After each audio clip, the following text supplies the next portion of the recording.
we will be showing you on how to make a vegetable cake.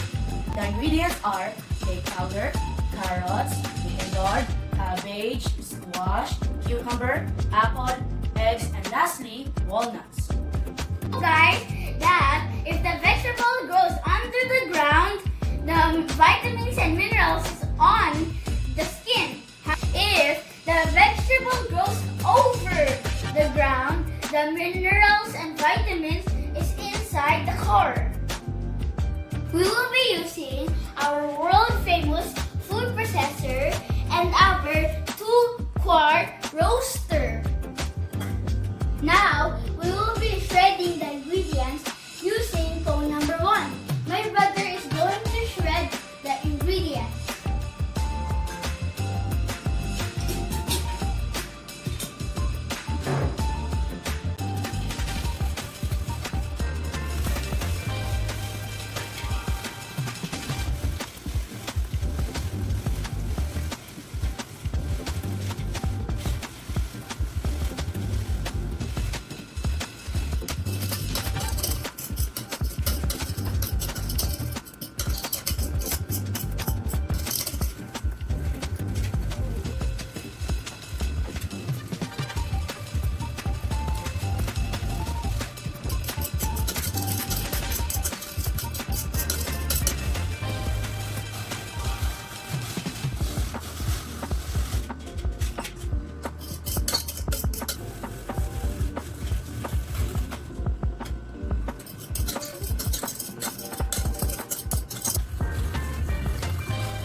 Now we will put the cake powder.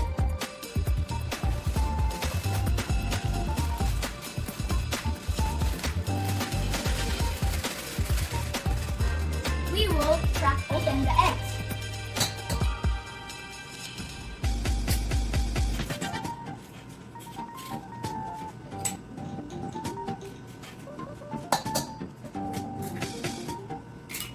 Now my brother is going to mix the ingredients.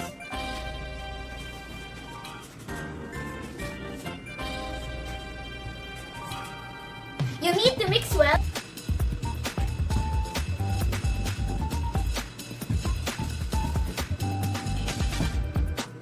Now we will slice the apple using the slicer.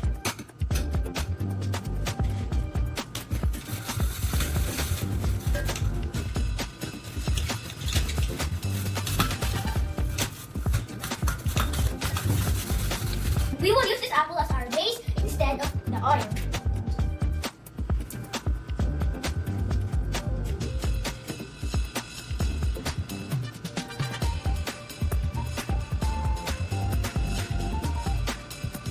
Now we will pour the mixture into our 2-quart roaster.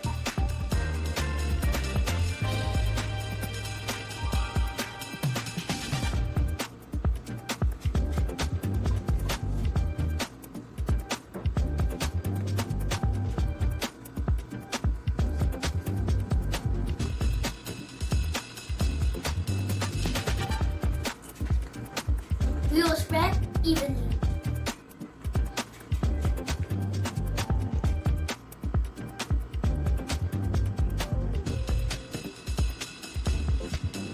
Now we'll cover.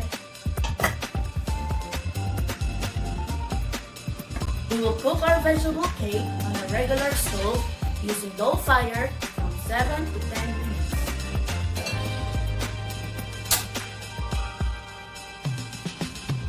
The cake is ready. Smell good.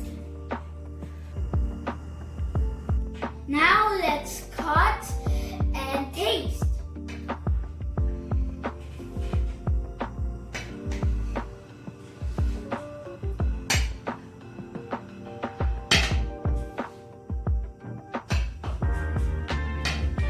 Now let's taste.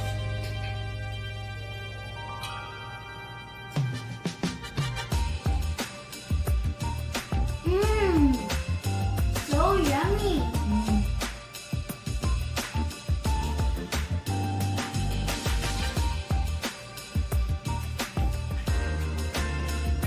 Thank you.